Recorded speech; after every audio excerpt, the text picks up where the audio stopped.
Hello my friends, thank you for clicking on this video where I'll be explaining what vocal technique is and why it's important for singers. There are a lot of techniques out there. There's technique of ballet, technique of piano, there's technique of how to drive a car or be a surgeon, but it seems that vocal technique is a term that's used a lot. So what does it even mean? Before we begin, I want to say a quick thank you to my patrons on Patreon who are kindly sponsoring this video. All right, let's dive into vocal technique. And if you want to play a little game, you can count the amount of times I say vocal technique and put it in the comments because it'll probably be in the hundreds. Okay, let's go. Let me read you a definition from Furman University. Okay, this is vocal technique. The technique of singing deals with concepts of tone and beauty, musicality and meaning, and expression and identification. It is a way of achieving beauty, goodness, and truth.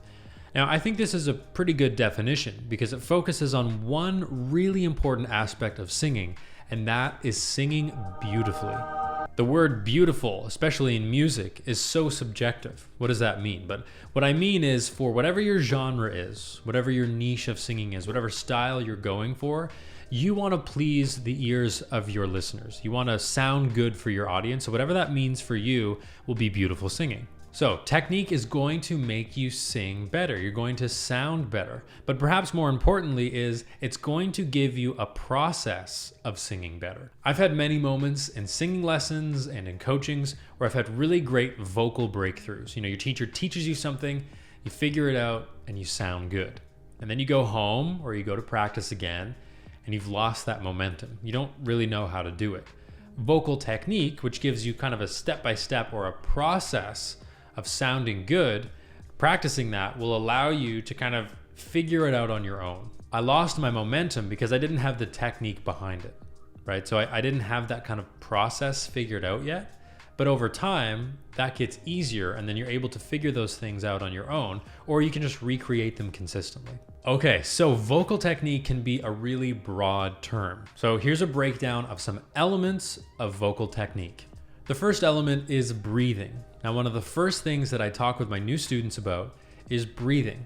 How do we take in a good amount of air? How do we use the air? How do we breathe as singers? That's one of the first steps of vocal technique. Next is support, which is controlling the amount of air that we expel. So we have breath support, we have vocal support. They kind of mean the same thing, but really what it is using our abdominals, our ribs, and our diaphragm to control the amount of air or sound that's coming out. Then we have posture. How are singers supposed to stand to maximize the airflow, to maximize the sound? Posture is so important. Then we have tone. What does your voice sound like? What's the timbre or the quality of your voice? And by quality, I mean what it sounds like, not if it's good or if it's bad. Then we've got placement, which is, chest voice, head voice, that mix in between. When we sing, where do we feel that sound coming out?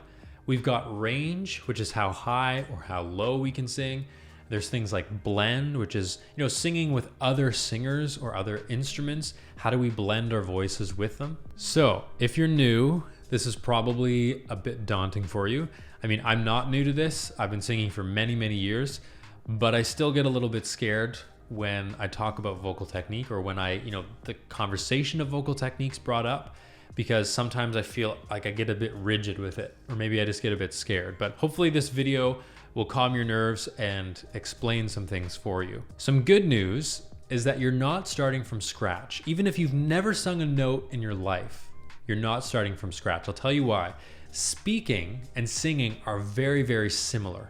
And you've been speaking since you were a baby. So I can tell you that you are absolutely not starting from scratch. This is just rethinking certain things that you do all the time, okay? So I'll give you an example. Maybe you're talking with somebody and you notice your sentence is running a little bit long. Or for me in this video, I'm a bit nervous filming it, so my sentences might go on a little bit longer than I'm used to. What happens at the end of a long sentence is you run out of breath. And the first thing that happens is your abdominals start to kind of tense up like that. They're kind of pushing all the air that they can out. So we do a similar thing in singing. We use our abdominals to support that air coming out.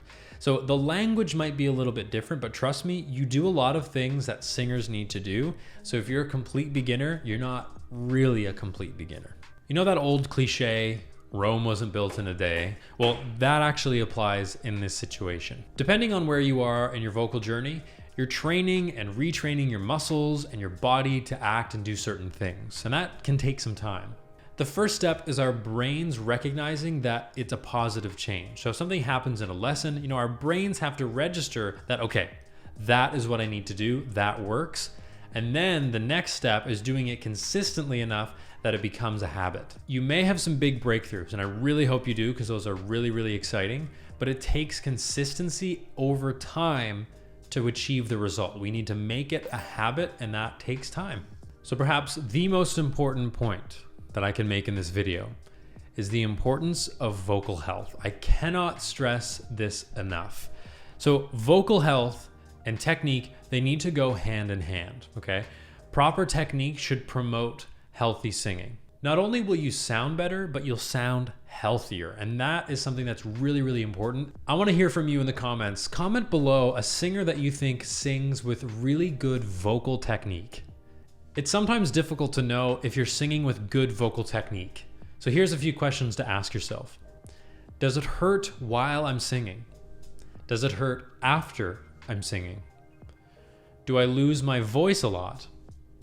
And do you feel exhausted or tired as you're singing? If you answer yes to any of those questions, it might be time to just stop and reevaluate what's going on. If the problems are really persistent, they're really hurting, really bothering you, then I recommend you go see a doctor.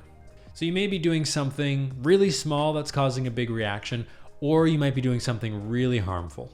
This is what I teach my students. The first few lessons, we really hone in on vocal health. I believe that it is the most important first step for a singer to recognize vocal health problems, to recognize, okay, this doesn't feel right, this does feel right. What feels good, what feels bad, and developing the techniques and the abilities to recognize when something's working and when something is not working. You will never go wrong if you prioritize vocal health.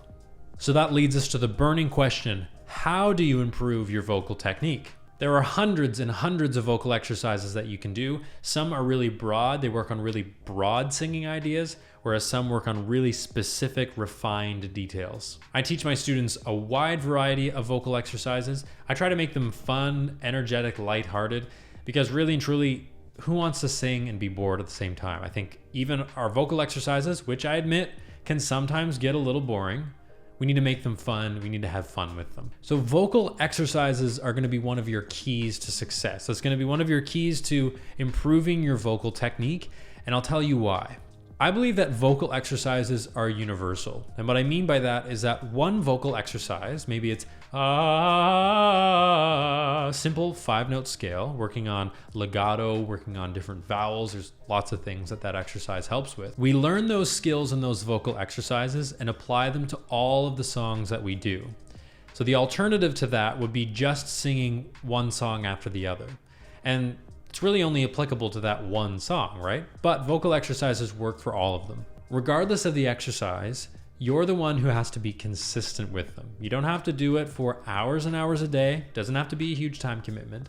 But if you can try a little bit every single day, you'll start to notice really great improvements. So one of the good things about working with a voice teacher or a vocal coach is that it's consistent. Voice lessons are usually on a weekly or bi-weekly basis, and that consistent singing with a professional kind of guiding you through is really helpful. For fun and creative vocal exercises, check out my top 5 vocal exercises for beginners. It'll pop up on the screen somewhere here. That's it for today's video. Thank you very much, and I'll see you in the next video.